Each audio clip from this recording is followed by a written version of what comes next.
Howdy, all. It's Friday. It's August, and the Yankees are playing the Red Sox. And they got healthy on a certain team, Russ. Yeah, they did they? Yeah. Look, Anthony, I thought it was funny for those Game of Thrones fans out there. The New York Yankees Twitter feed got all Khaleesi on us because they basically said bend the knee after they beat the Mets 4 straight. Yeah. So that's actually pretty good. I like that. Yeah, I like a little snarkiness. It can be a little obnoxious, and that's fine. I think it's in today's world, that's good. I like bend the knee. It's actually a good one. And you know me, I'm a Game of Thrones guy. So yeah, I'll bend the knee for Khaleesi any day. Okay. Oh yeah. And I'm not in the minority there. Okay, couple things pre-show, or no hockey stuff here until. And so we'll probably mark the time for that person on Twitter, on YouTube. It'll probably be around 5 minutes. He'll just do it. He'll just do it. Apparently, the new ECHL franchise in Portland, Maine. Now, I'm assuming since Danny Briere is part of the management for that team, that it's a Philadelphia affiliate, correct? It's not actually a Philadelphia affiliate, but their Comcast Spectacor is managing it. Oh, right. They're not their the ECHL affiliate for Philly remains the Reading Royals, so they keep it close. I think this is much an opportunity for Danny Briere to gain. He was on the business side of things the last couple of years with the Flyers, kind of shadowing, and now I think he's getting the opportunity to do hockey ops in the ECHL. And then if things go well, he might be able to. He might move up the ladder. A good chance to move up the ladder here. Well, according to the report out there, they're taking a fan vote for the team name, and we know Never a good idea. Never a good idea. The Toronto Raptors is a pretty good example. The Binghamton Rumble Ponies is the best example. Rumble Ponies, I like Rumble Ponies. But no, you don't. Nobody does. But this one is particularly bad because minor league. one of the five options here is the Portland Wild Blueberries. Yes. I mean, the other options: Mariners, Watchmen, Lumberjacks, Puffins. I think Puffins is worse than Wild Blueberries. I can't see Lumberjacks because I start thinking of Muskegon almost. See, but here's the thing. All right, but here's the thing. A puffin is a great looking bird though, so at least the colors would be interesting. A wild blueberry, like what's the difference between a wild blueberry and a farmed blueberry? I have no idea. All I know is I don't think it's proper to vote to name your team after a fruit. If this was the 1990s, they would be the Extreme Blueberries.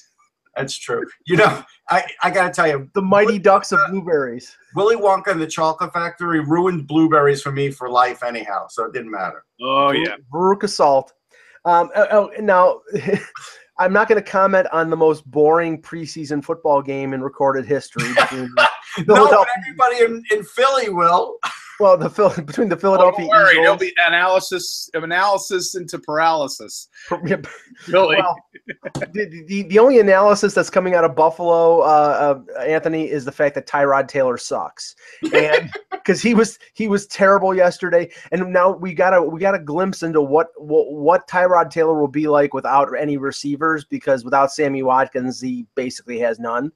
This is what I will say about the Eagles. This, I know everybody got very excited over Ronald Darby's interception. I'll get excited when he plays a team that's not named the Buffalo Bills, considering the fact he knows the team like the back of his hand. He probably knows the playbook better than Anquan Bolden did. Right. Probably Bolden off. Bolden apparently didn't want to really be there. Like he barely tried. Yeah, he's been. So LeGarrette Blount apparently for the Eagles, but that's not a surprise. He's been practicing against Tyrod Taylor for the last 3 weeks. If he didn't make an interception against him, then yeah, you're probably right. But the interesting little note here was that apparently after the game, LaShawn McCoy ordered 200 cheesesteaks and crab fries from Chicky and Pete's for his teammates, and I'm like, they played like they ate it before the game. Yes. Okay, but then two things. So did the Eagles. Okay, two things. I did predict to somebody that the only thing that would come out of this game would be something from LeSean McCoy. So, of course, he had to do something showy. So he did that. But now I want to know, did he leave a tip? That's what everybody wants to know about. That's going to stick with him for the rest of his career. It is. You know, but as much as I don't like PYT, and I've known people who've gone to that place the service there is horrific, and I'll say it on the air now, and I don't give a shit. But it's the truth. It's a terrible place, and I probably would have done I might not have given them any tip. In some ways, I think the quarter, whatever he gave them was enough. But I agree, it will always stick to him. But you know what? If their service is that bad, then I think it's deserved. And then they're going to do it. The thing is, you don't do a tip. That's like extra. You're gonna give them that level of a tip. That's like correct. Extra. That's what do you give them, like $6 or something like that? Wasn't it something ridiculous? It tells you how like that? Yeah, it was something bad. I don't remember, Mike. Whatever it was ridiculous. It was a bill, and then whatever. You know, Shady's always kind of gotten himself in weird. He has the nickname Shady for a reason. Hello. He's got a 10-cent head, so, you know. Yeah, my computer locked up there for a second, so I didn't hear anything that you said. No, I was just saying, Mike, he has a nickname Shady for a reason. Yes. Okay. All right. Well, let's get the show started, and if I freeze up, I'll come back. I don't know. I'm not sure what's going on here. You guys can just vamp if that happens. Okay. Hello, Hockey World. Today is Friday, August 18th, 2017. Hi, I'm Anthony Majoni from Sunrise Philly Magazine. I'm Russ Cohen from Sportsology. And I'm Michael Agello, and this is the HockeyBuzzcast here on HockeyBuzz.com. Okay, start with some news that broke yesterday after the webcast. Not good news for the New Jersey Devils. Center Travis Zajac, apparently in off-season workouts, tore a pectoral muscle. He will be out for 4 to 6 months. I mean, for a team that's very thin on offense, Russ, this is a loss. Now, not that anybody was expecting the Devils to be a contender for a playoff spot, but I think that they want to make some progress, and he's probably their number 1 or number 2 center. And a loss of this nature, right off the bat, I mean, you're talking about him not getting back until after the new year. This is a big loss for the Devils. It's a big loss. Like there's no way around it. Is this the kind of loss that sort of precipitates, Nico Hischier making the team no matter what?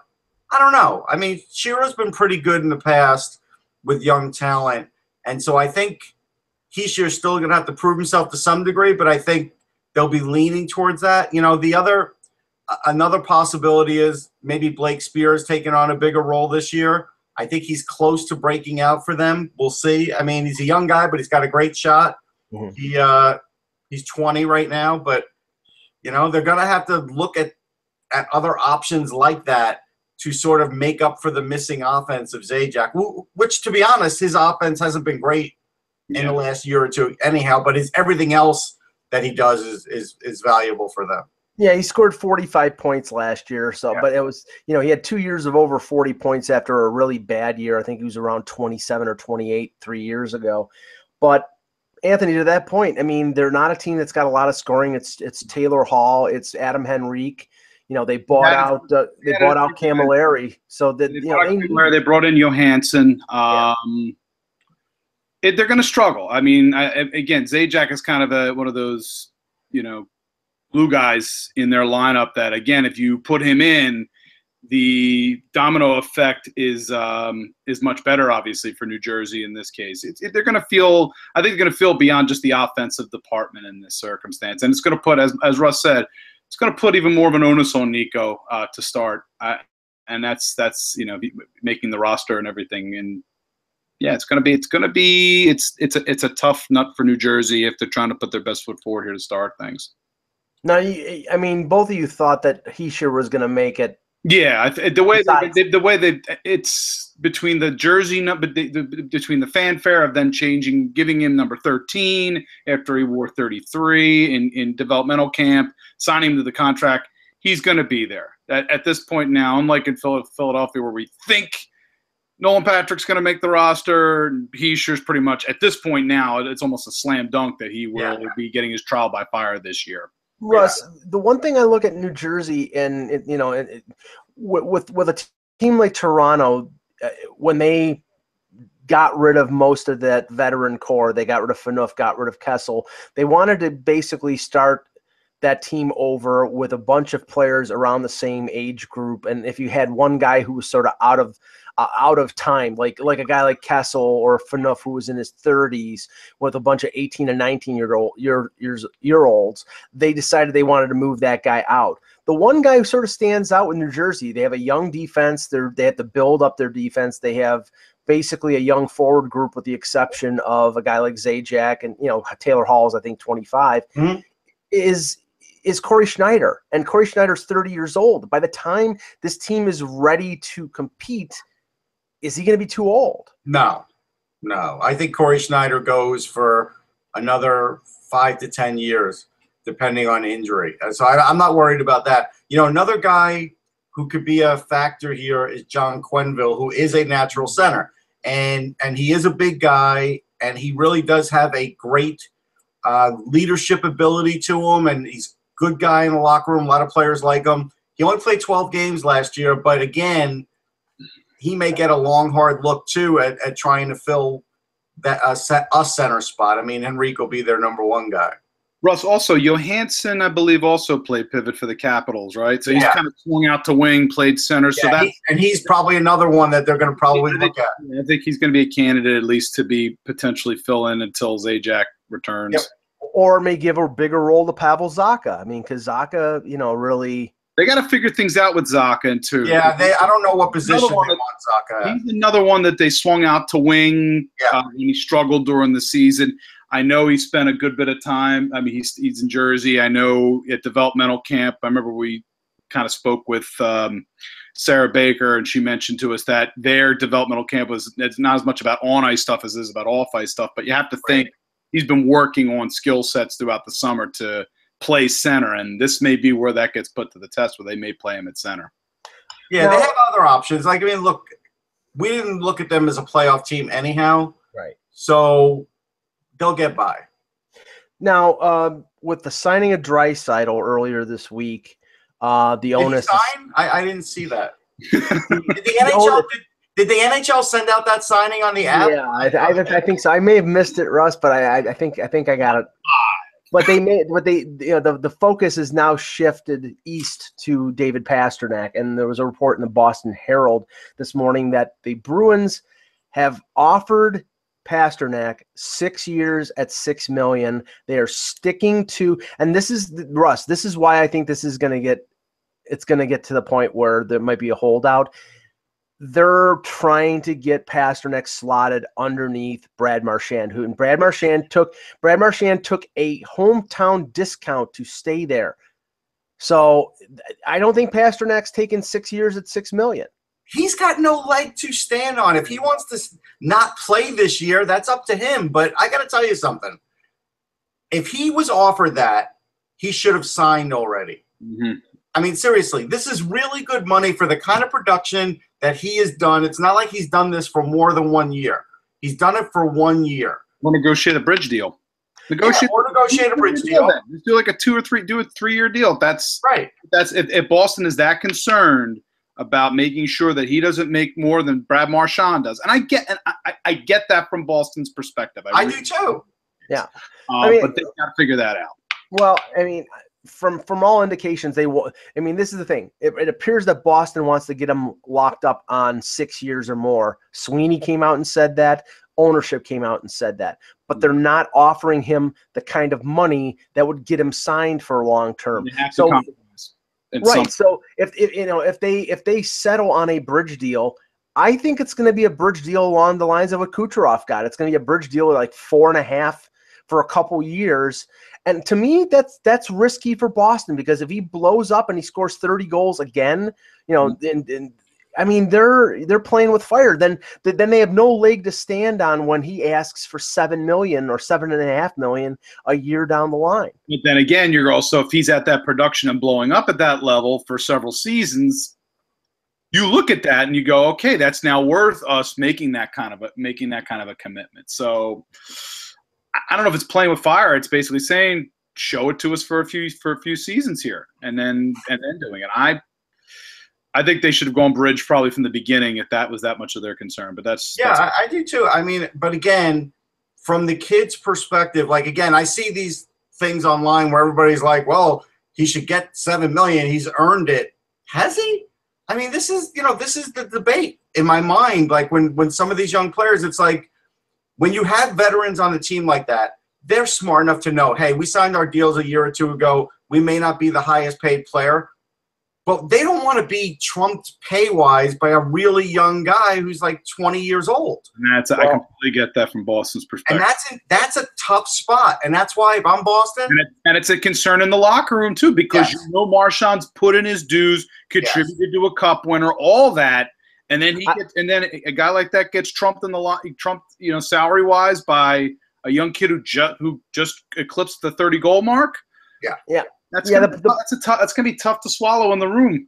The problem here is, and I made this point earlier in the week, was the fact that they've got one of the worst bang for the buck contracts in the NHL with David Krejci, with 4 years left at $7.25 million, and they can't afford, with Backes making $6 million, with Bergeron, with Marchand, they can't afford to give another guy $6 million plus. I'll tell you something though. Of all the bad deals that we talk about, this is not one of the worst deals in hockey, only because the guy can play when he's healthy. That's the key. But he's never healthy. No, but he plays more than Gaborik. He does. Mike, do you have a crystal ball? I mean, granted, he has had injuries in the past, but in terms of, it's tough to have a crystal ball when that guy is that much of a contributor, especially on a cup winner. No, I'm basing it on the last few years, Anthony. I mean, I can't tell you that he's not going to play 82 games this year, but I'm just saying in the last few years he's been chronically injured, and when you have a guy who's making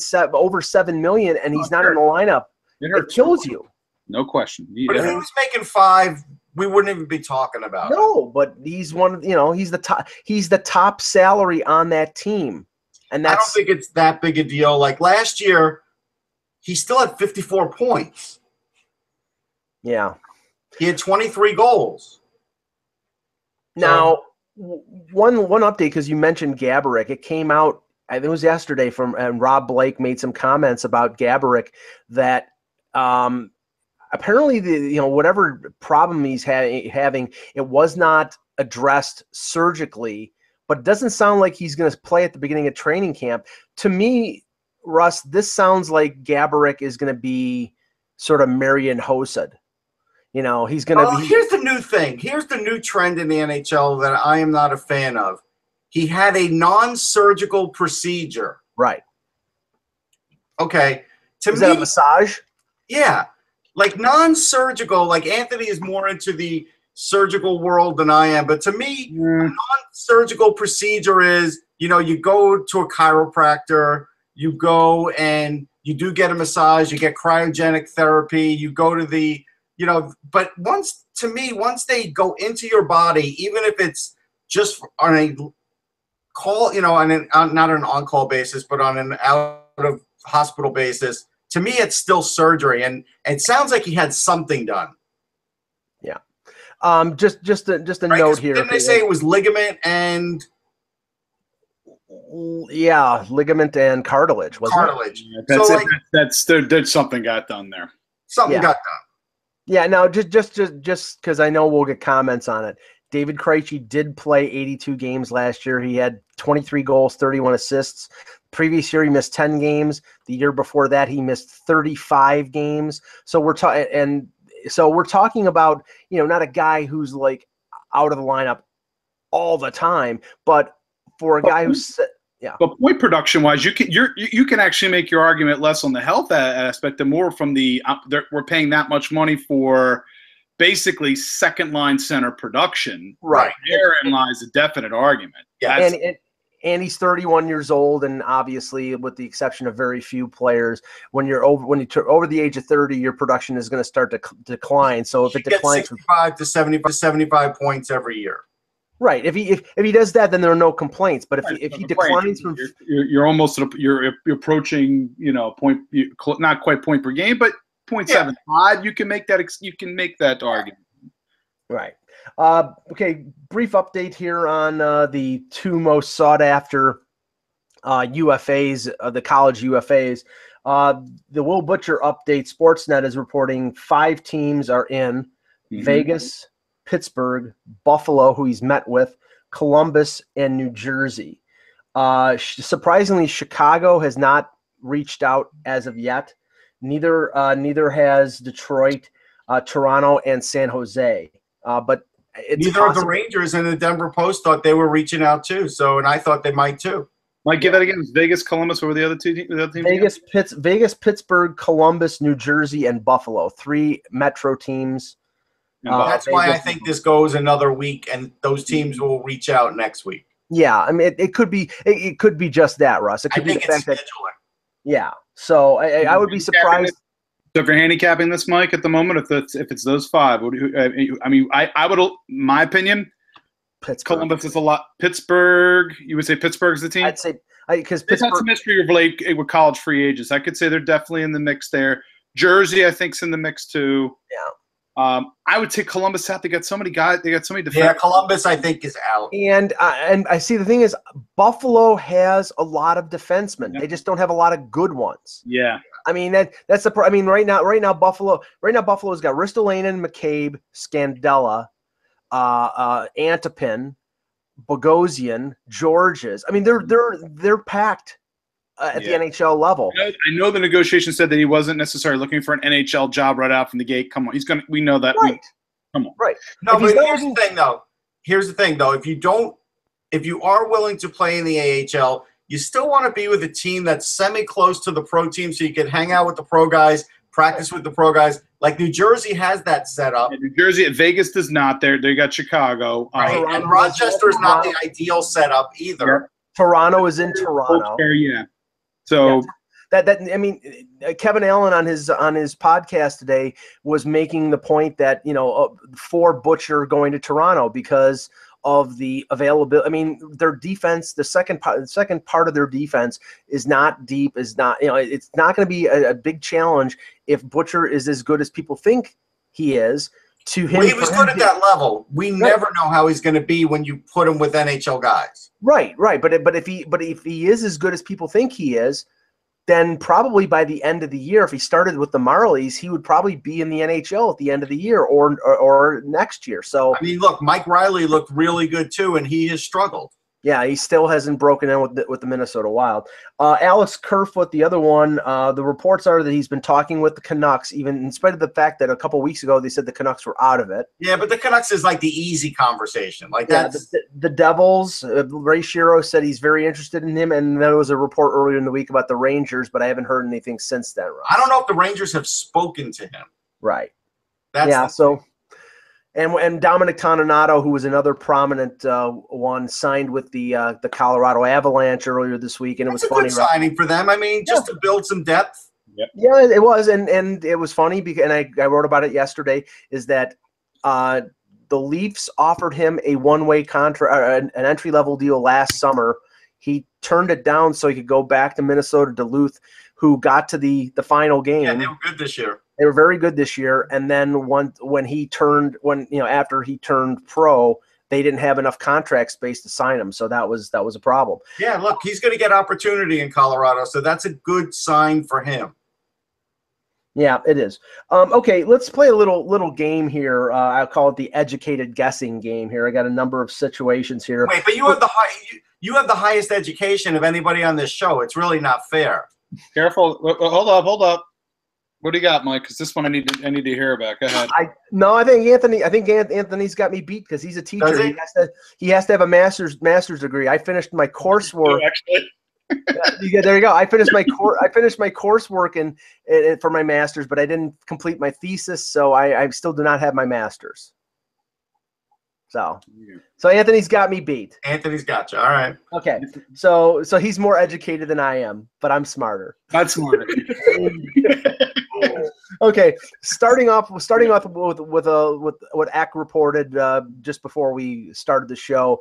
He says he's hearing some things regarding Matt Duchene and the Buffalo Sabres. Mm. Just on that, just because we don't know. Eck was told from a source, and until we find out what's going on here, it's fairly possible. But Russ, I look at the Sabres and I look where they're strong. I don't think they're weak up the middle with Ryan O'Reilly and with Jack Eichel. So if this deal is made, it's either O'Reilly's moving to the wing, or they're putting Duchene on the wing, which it would be a little strange. But are they giving up like a guy like Sam Reinhart, because Sam Reinhart is not panned out the way they thought he was going? No, I think Reinhart's in the deal if they're dealing. Yeah.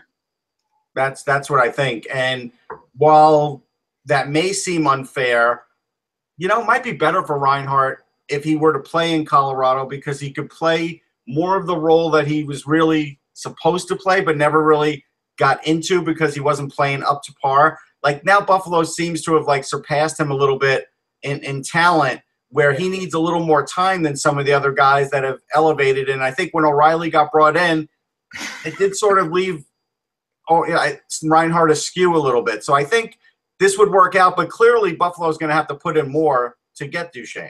That's not enough. See, the thing is, I mean, we've heard and we've continued to hear that they're looking for a defenseman in this deal as the centerpiece. Obviously, if they're trading a former second overall pick in Reinhart, Anthony, I don't think they're getting Ristolainen as part of this deal. I would look at this deal, and if Reinhart is the centerpiece, then the defenseman is probably a guy like Brendan Gooley.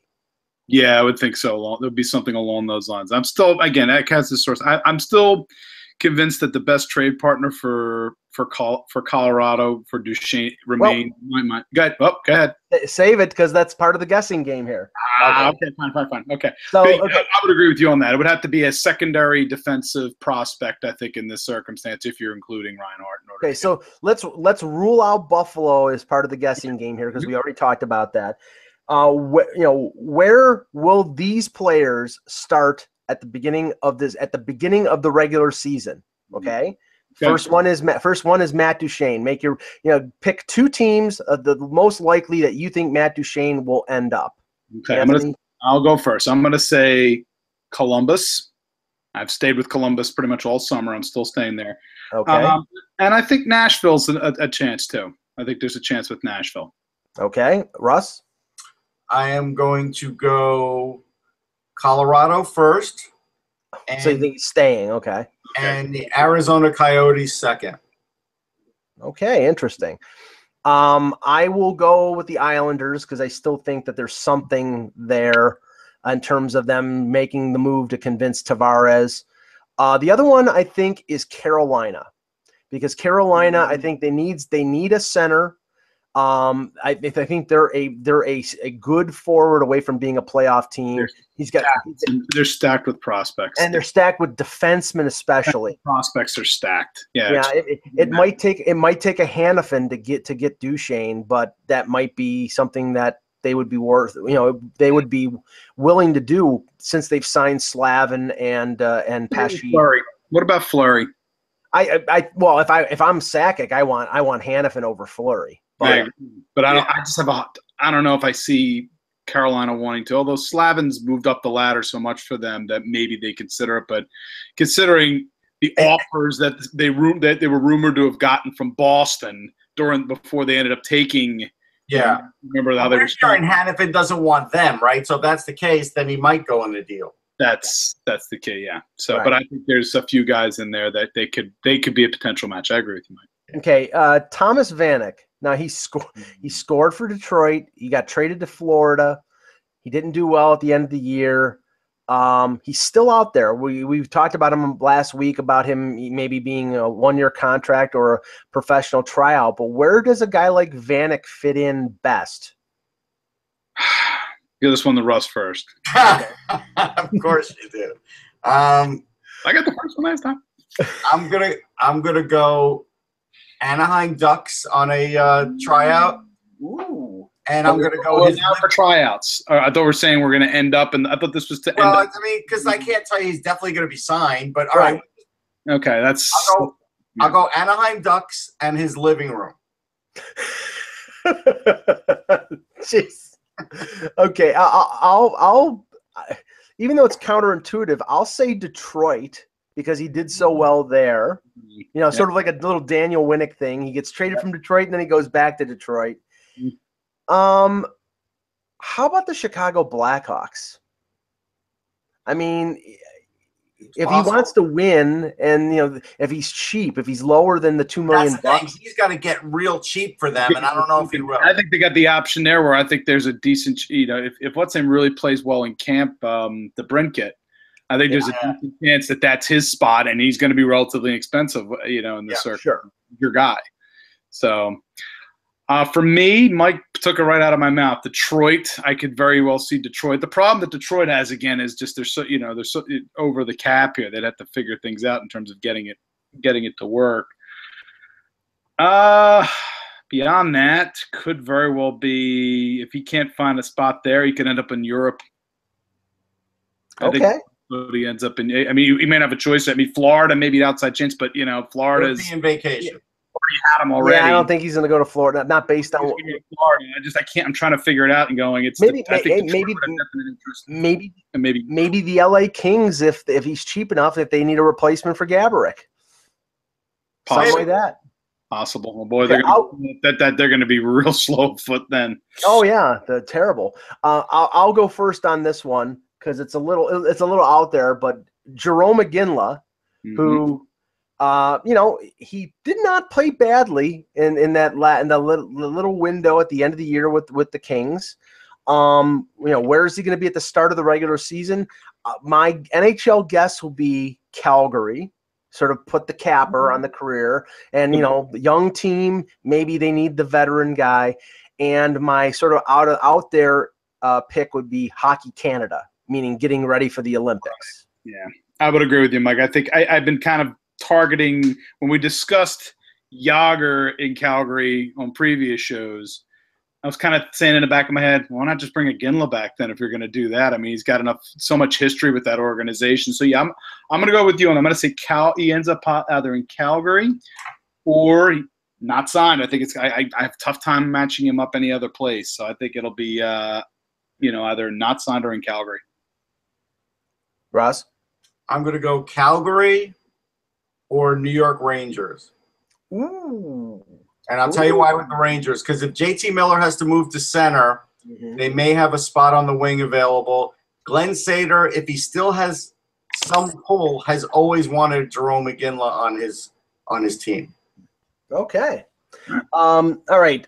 Darren Drager on Buffalo Radio this morning was talking about the Jack Eichel contract, and apparently the negotiations, they're in place in the sense that they both want an 8-year deal, but he gave such a wide window of what the amount would be. He basically said between Leon Draisaitl and Connor McDavid, which you could drive a Mack truck through. That's a $4 million difference. Right. So, okay, on an 8-year deal, at this point, if he signs it before the regular season, Anthony, what does Jack Eichel get on an 8-year deal? AAV per year, what does he get? 9.5 to 10 mil, somewhere in that range. Russ, right.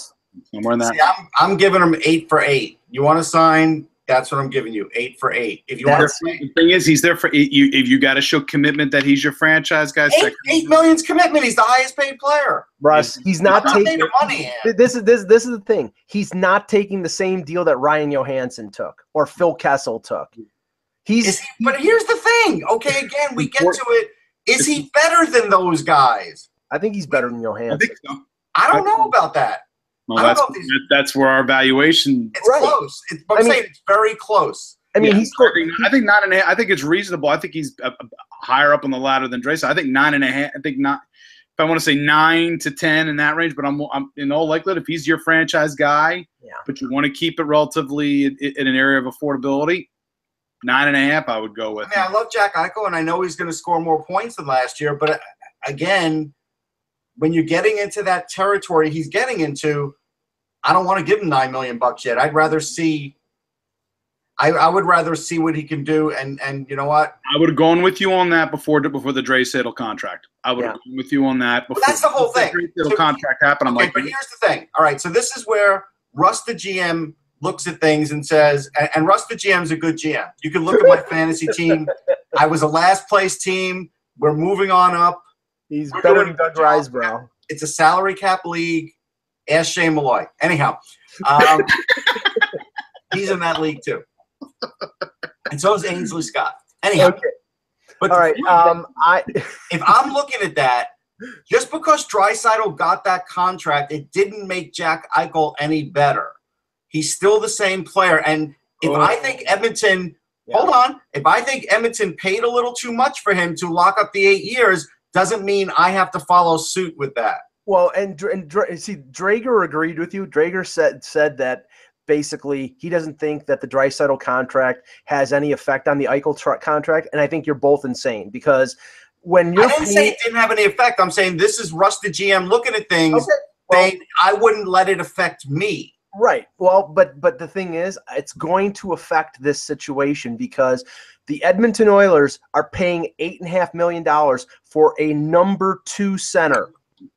Number 2. Or a number 1 right, or potentially a number 1 right wing. That's the other. Right. Well, he could be a number 1 center on another team. You're not going to pay $8.5 million for anybody less than. And I said this the other night to Alan Mitchell out in Edmonton when he put his piece up on Oilers Nation. I said, you're paying $8.5 million for AAV. You are paying premium playmaker money, which means to me, center is the position where you're going to more affect play. Well, but the thing is, like, did you say that about Malkin? He's the number 2 center. Like, it's the same situation. Well, I thought it could be a number 1. Obviously views Draisaitl as their Malkin. We know that now. And Malkin is making more than the number 1 center because the contract came up later. But you know, Draisaitl and McDavid are making collectively as much as Taves and Kane are. They're making $21 million a year. So they did sign their deals a while ago too. I'm not killing them on that. I'm just saying, just because the market shifted doesn't mean I have to shift along with it. No, what does the Chicken have to say about that, though? What is what? What does Rusty Chicken have to say about it? Rusty Chicken hasn't been around in a while. Had to drop that in there. Yeah, he's been choked. Okay. Mike always has to go to that extra mean level. My prediction is close to Anthony's. I think it's going to be between 9 and 9.5. If the Sabres, is what they're going to give him because Terry Pegula will definitely give that to him. But I'm not in favor of that. Yeah, if the Sabres end up sticking to what you're saying, Russ, 8. He's not going to sign. He's going to hold out. He's not going to hold out. He's going to hold out for $8 million. No. Well, no, he's not going to hold out because he's got another year left in his entry-level deal. He'll play out the contract and try to put up a big number. And then when he scores 75 points, he's going to say, hey, Terry, the first number starts with a 10.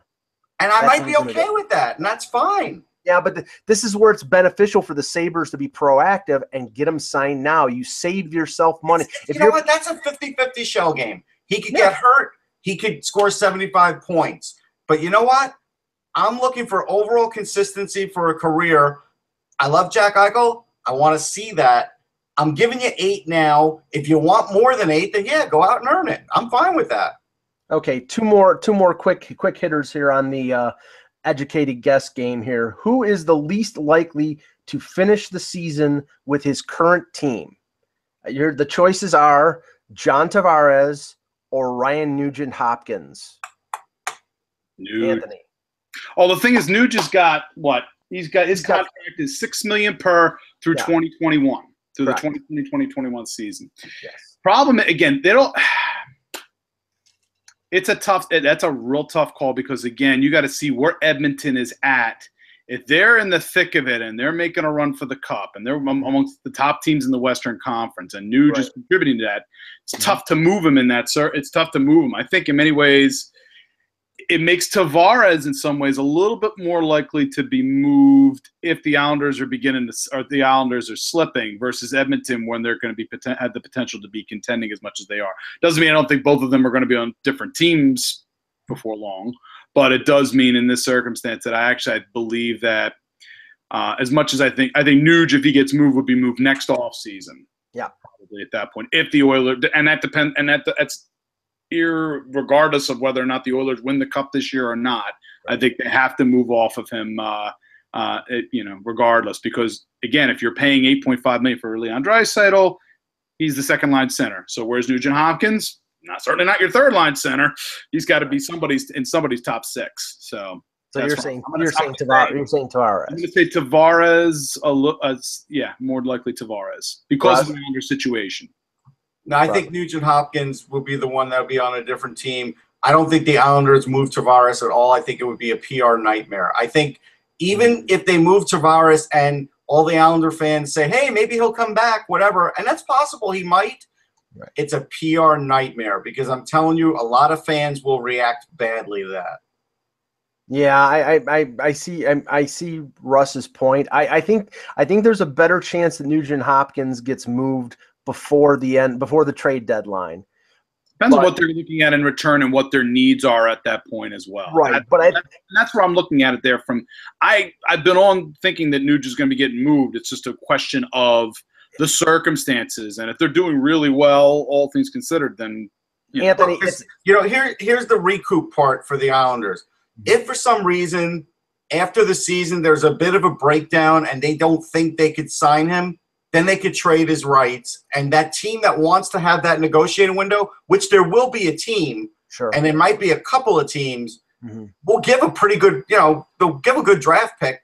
And if nothing else, you're going to get a good draft pick for the negotiating rights. I think it's a virtual certainty that Nugent Hopkins will be traded during the offseason. There's a possibility before the deadline, but it's almost a guarantee. Once McDavid's contract kicks in, they cannot be spending $27 million on your top three centers. It just does not work. So, okay, the other either or is James Van Riemsdyk pending UFA or Evander Kane pending UFA. Which one is least likely to finish the season with his current team?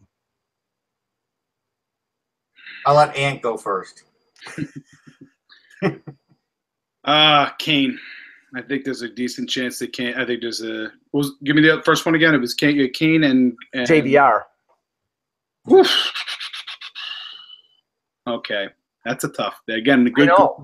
There, very, very good question. Depends on Toronto's needs. Well, let me answer it first because maybe this will sway you one way or the other here. I think there's a chance that the Leafs will keep JVR through the season because they seem hell-bent on trying to win and advance as far as possible this year with the addition of Marleau, with the addition of Hainsey, with the addition of Dominic Moore. They're clearly, they want a veteran influence. And the thing is, if they're contending for a playoff spot, Lou Lamoriello may say, well, he's going to be an own rental. We'll keep him and we'll go as far in the playoffs as we can. And then we just lose him in free agency. We've got a lot of prospects. To me, I think that would be a mistake. I think you've got to, even if you're in the playoff race, you got to trade him. You got to get as many assets as you possibly can. But they may not do that. I think there's a greater likelihood that JVR stays in Toronto than Kane stays in Buffalo because I see no way that Buffalo signs Evander Kane to an extension. I think it's calmed down since he scored almost 30 goals last year, but he is a PR nightmare in Buffalo, and I think they'll get rid of him as soon as they possibly can. So I think Kane is the least likely to stay. Yeah, I'll concur with you. And that's when you initially said it, Kane was the first one that came to my mind in this circumstance. Yeah, it's tough. Again, Evander's got to really sort of walk the straight and narrow, and it's been tough for him. He's had his various indiscretions here and there. I agree. I think Toronto will need JVR as depending on what happens. Again, there's no guarantee. Again, that Patrick Marleau automatically grafts himself onto Toronto's lineup immediately out of the gate, whereas JVR already knows what the system is, how things are set up there. Yeah. So, I would say we've heard enough talk out of Buffalo that they potentially will move Kane in the past, and that could very well come up again. So I'll go with you on that, Mike. Russ? Yeah, I'm going Kane and over JVR. Okay. All right. Let's talk about the goaltenders. We were batting around with something to talk about, which is goaltending depth. I mean, there are organizations, obviously, a team like Montreal has the best goaltender in the league in Carey Price. But if you look at the depth of the organization, a couple years ago, Zach Fucale was considered a pretty promising prospect. Now, last year, he split time. I barely played in the AHL. I think he played most of the year in the ECHL. And Charlie Lindgren, who was not really a big prospect, sort of came up and had a decent year. Now he's sort of like the guy who's the number one in the pipeline. But I don't consider their depth overall, their goaltending depth overall, strong. It's weird, Russ, because the teams that I have on my list for goaltending depth, only a couple of them are successful. Some of them, they've had. Well, they don't have to be completely successful now, right? Because it's a combination of everything. Like if somebody goes down, who's next? How many years along is this guy? Like that's the way I sort of look at it. What you need is, when I read this, is I look at serviceable at the top end, right, with good talent, NHL likely talent in the system. At least two goalies that are not in the NHL that I could say I think will be in the NHL. And I think that's fair. We do want to say we're using it off the depth chart that the Goalie Guild has, and I think it's a really great depth chart. Actually, they do a nice job. Well, let's do it this way. Like I'll say a team, and if you guys have that team also, then you can add to what you think is. We probably won't, because your list will probably be completely wrong. But okay. Okay, and again, we're not rating them 1 through 5. These are just the top 5 in our opinions. I will say the Dallas Stars are one of the top 5 teams. Ben Bishop is a fairly acclaimed NHL number 1, or in LA he was a number 2. He gets traded to Dallas. He's gonna, he will get a good opportunity to win and be effective with Hitchcock there. And they have a good young prospect in Ottinger, who they drafted in the first round. So I think they're a pretty strong organization in terms of goaltending depth. I didn't have Dallas in my 5, but they were definitely under. I will say they were definitely under strong consideration. They're probably like number 6. It would have been like number 6 for me. Okay, Russ. For me, they were probably like number 9. I think in the middle is where they're sort of missing. Yeah. Mm-hmm. Otherwise, I agree. Okay, give me one of yours. All right, so if we look at Anaheim, I look at Anaheim and I say, well, you've got at the top, you got Gibson and Miller. In the middle, you've got Berra and Tokarski, and at the bottom, you've got Eriksson Ek and Metcalf. That's pretty good. That's a lot of guys. It's okay, Berra. All right, but even Tokarski, he's NHL, he's playing in the playoffs too. Nice little run. He has experience. Again, he's a guy that if you're going to bring him up, you're feeling like you're going to be getting serviceable depth. I didn't have them in my top 5 though. Yeah, and neither did I. But I think their NHL goaltending is top. Is one of the 5 best in the league. But he keeps his. Yeah, I mean, Berra and Tokarski have proven they can come up and not be a liability and play. And play again. But I'll go with you on that. Right, but I don't know a ton about their youth and how good they are. I'm not telling you their youth is the best. There's other teams with better youth, but I'm saying considering what they have at the top and the middle, their youth is good. Okay, Anthony, give me one of your 5. Okay, one of the 5 that I certainly had was the Washington Capitals. The depth in the system is impressive. They have one of the top goaltenders obviously in the league in Braden Holtby. At a certain point, they'll have Ilya Samsonov coming up. Phoenix Copley has had a cup of coffee here and there in the NHL. He's solid. He can certainly fill in if there's injuries. Yeah, for me, the Caps were definitely in my top 5. Yeah, they're in my top 5 as well. And I think the encouraging thing about them is the news that came out about a week ago is that Samsonov wants to come over and was even willing to play in the American Hockey League, with Grubauer being the backup up with Washington. So, I mean, to have him in the pipeline and not the risk of losing him to the KHL or him staying in Russia, I think is a big thing. But yeah, they were one of my top 5. They were one of mine too. Vanacek is actually a very good goalie too. I've seen him in action and live, and he's really good. And I've seen a little of Carlson. So like they're really stocked. Yeah. Okay. All right. I'll go next. One of my top 5 was the Calgary Flames. With the addition of Mike Smith, and they have 2 good young goaltenders in John Gillies and Tyler Parsons. Now the goaltending goaltending has been a problem for them in the NHL. With Jonas Hiller and Kari Ramo. But now, they get Smith, and if Smith can return to the form that he has shown at times in Arizona, he'll have a lot more support. They have a really good defense in front of them.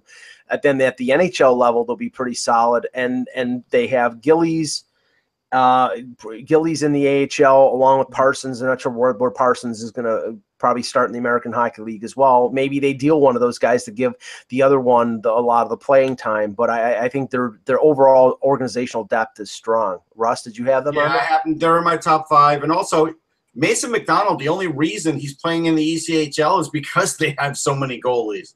And so this is another guy with talent, and he's one of those bigger goalies. So even though he's 21, might take him a little longer to come around, but he could be really good. You know how I feel about Gillies, and they have Parsons. Again, they are stocked from below, like almost like no other team, and then they're pretty good at the NHL level too. So they're in good shape.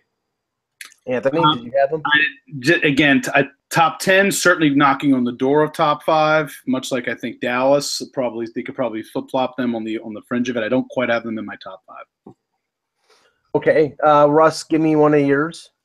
Okay, I've got the Kings. The Kings, I'm pulling them up. So, all right, you got Quick. They got Darcy Kemper. I still can't slam the door completely shut on Jack Campbell. And they've got Cal Peterson. It's pretty good. Peterson helps. Peterson, I think, helps helps them, makes their case. It does. Yeah. I don't have them. I had the Kings on my list as well. So four of mine have been revealed. Anthony, what about one of yours? Another one for me. At the risk of sounding like a damn homer, but I'm going to say it anyway. Philadelphia. At the top end, the goaltending is questionable. Solid. They have two goalies at the top who have had success at the NHL level in Neuwirth and Elliott. Not necessarily sustained success per se over time, but Elliott's certainly a serviceable veteran goaltender, and Neuwirth's had his moments.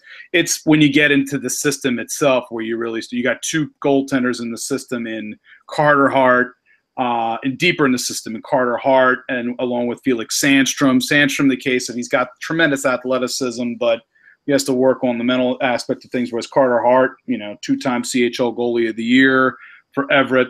And even at the AHL level, I think they have 2 solid goaltenders in Stolarz and in Lyon. We're going to see about Lyon this year. Had an okay first season, but I have Philly. I have Philly in my top 5. Yeah, I have them there as well. And the question I have is, because I'm skeptical of their NHL goaltending right now. Neuwirth has proven to me to be a solid 1B, but not a 1A who can play 50 games and be consistent. And I've always been a critic of Brian Elliott. I just don't think, he has flashes of being really good, and then he has flashes of being horrific. Yes. So I don't know, but the thing that it's encouraging is, Hart and Sandstrom. Now the question I have is, maybe it's like pitching in baseball. You can never have too much goaltending, but at a certain point, when you have 2 sort of A prospects, I would think Hextall has a card to play here, maybe in a trade a year or so down the line, where a team that needs a future goaltender, that's a piece that he can play to get something he really needs. Absolutely. Yeah, I think that's something that can, depending on how they come. And the other thing that's going to be with Sandstrom is when he comes over. He's not coming over yet. Hart, obviously, they see a little bit more. They also spent a second-round pick on Hart, especially, so they had targeted him. Plus, they got some goaltenders a couple of goaltenders in Russia. They just drafted one in the 3rd round this year in Kirill Ustimenko, which I was a little surprised, but they obviously have good intel. They must have some really good intel on him if they think he's going to be a long-term prospect. But, yeah, I think one of those 2 will probably be getting there's a good chance. I don't think they'll both be up at the NHL level with the Flyers per se. They might not. Might turn into a Van Viesbroek Richter situation at a certain point if they both make it. But it's an interest. They're in an interesting. It's not a bad place to be, certainly. Well, you've covered my top 5. I had Dallas, Washington, Philadelphia, Calgary, and Los Angeles. Russ, who do you have left?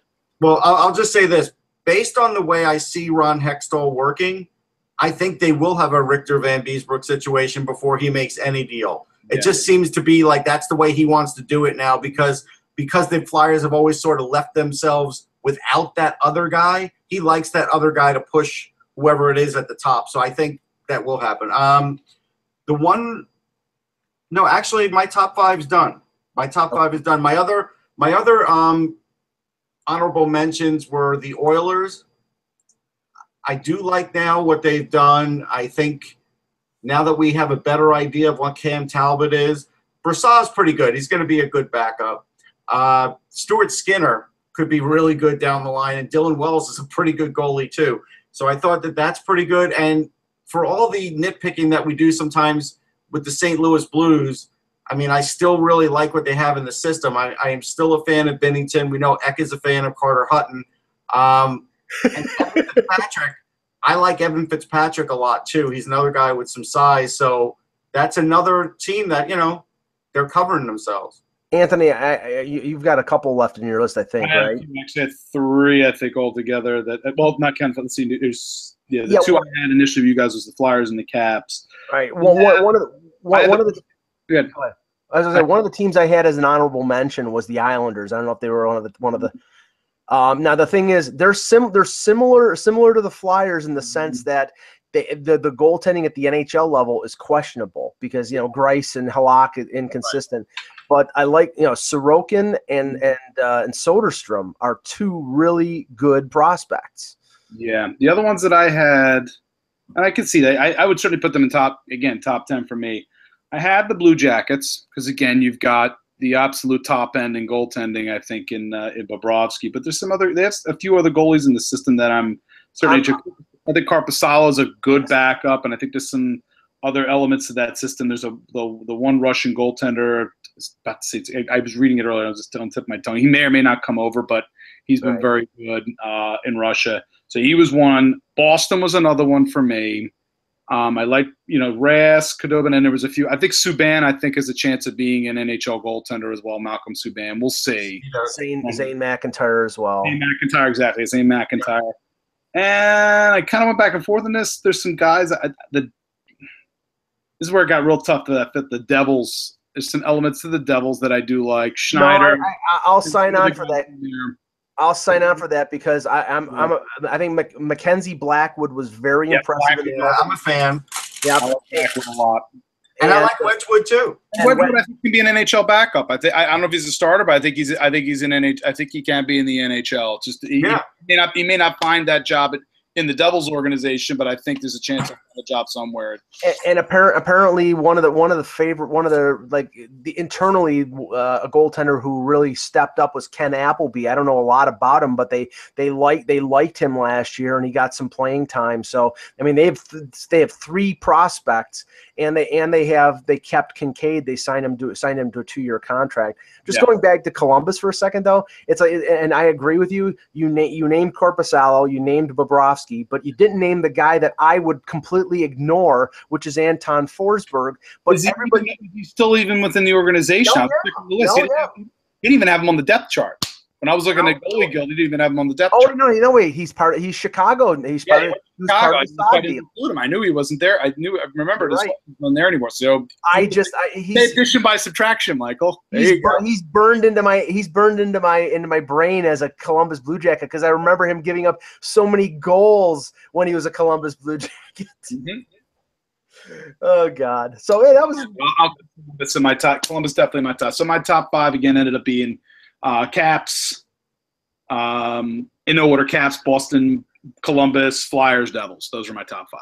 And mine was Dallas, Washington, Philadelphia, Calgary, and Los Angeles. And Russ, you had Washington, Calgary, the Capitals, Kings, and Flyers. Okay.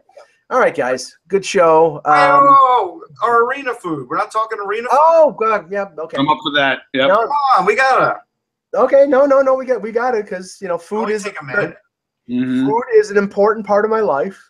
And this is like as fans. This is not like maybe too important. This is not like when we talk about like press box food or anything. This is like if you go there as a fan. And so like I'll start like. When I was out at the under-18s in North Dakota, and I was either trapped between like Jimmy John's, which I'm not a big fan, or some limited options. Yeah. I found something that was really great, and it's not a main course, but it was Bavarian almonds. Now, the funny thing is about it, like, you can go to a city like New York City and you can get those candied almonds, but they were great there. Like, I don't know what else they put in them, but I have to tell you, at the Ralph, the Bavarian almonds are great. My runner-up was they mixed in some cocaine. That's what they did. Now, here's my runner-up. My runner-up, believe it or not, is at the Prudential Center. We have eaten probably in our lives 1 million chicken fingers. Everybody has, especially people with kids. I'm sure Anthony has them once in a while too. For whatever reason, the Prudential Center to me has like the best chicken fingers. I'll tell you, it's not part of my top whatever, but the Prudential Center, when I went there for one game, they have the best buffet that I've ever had at any kind of arena. They had, the carving station with the prime rib. It was, it was expensive, but I like went back at least 2 or 3 times to get some That's extra. No shock, Mike. We're not shocked at that. Anthony, what's your tops? I gotta say, and Bill Meltzer certainly will agree with me on this, likely. At Wells Fargo Center, ever since they opened up Shake Shack, they got the smokestack burger there, which is basically you can get a single or a double. It's got this special ranch bacon, chopped cherry pepper, and Shake Shack sauce. I'll say it correctly, dude. I'm telling you, one of the best burgers I've had in my life. Wow. So good. It's so good. That smokestack burger is fantastic. Well, okay, if we're limiting it to hockey arenas. It's hockey arena. That's what I'm saying. This is at the Wells Fargo Center. Oh no. I'm just saying for me. If we were branching out to like baseball stadiums, I would don't bring up the peanut guy again. I wasn't going to. I was going to talk about the garlic fries at Yankee Stadium, but no. I would say, and I cannot remember the actual name, but it used to be Berkey's Doghouse at the ACC. They have the foot-long hot dogs, and I mean basically you can get anything put on them, cheese and onions and everything. I mean the hot dog, it's a little pricey, you have to say, but the hot dog wrapped in bacon with onions is to die for. It's one of the best hot dogs I've ever had. I've eaten it too many times. Congestive heart failure at the ACC. Thank you very much. Yes, but that and pretty much, it's tough to screw up nachos. Oh, I don't know. Depends on the cheese. Anthony's a cheese snob. You shouldn't go there. Not even the cheese part. It's just I've had some bad nachos at a ballpark, and I'll leave it at that. You know what? Okay. Here's the thing about nachos. If you do use the plastic cheese, like I'll just come out and say it. Sorry, Philly, Cheese Whiz is not cheese. And if you're no, I don't even have cheese. Everybody's like, "Oh, I'll have a cheesesteak with cheese." I'm like, what? No. Provolone is the best. Now, no. Honestly, it's like the Cheese Whiz on nachos is awful, especially when it gets heated. It's awful. Yeah. Yes, and anything poutine is at the bottom of the list.